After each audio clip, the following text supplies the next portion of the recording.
Did you know the world's first pyramid was built by accident? Around 2650 BC, Pharaoh Djoser wanted the biggest tomb ever built.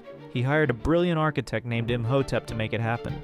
Imhotep started with a mastaba, a flat-topped rectangular tomb that Egyptian kings had used for centuries. But then he had a crazy idea.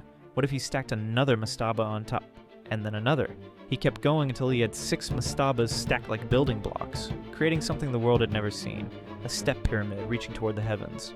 This wasn't planned from the start. Imhotep was experimenting, learning as he went, but his bold experiment at Saqqara worked perfectly. Today, over 4,000 years later, Djoser's step pyramid still stands completely intact. It's older than Stonehenge, older than most ancient wonders we know. More importantly, Imhotep's accidental masterpiece became the blueprint for every pyramid that followed, including the Great Pyramid of Giza. One man's experiment changed architecture forever.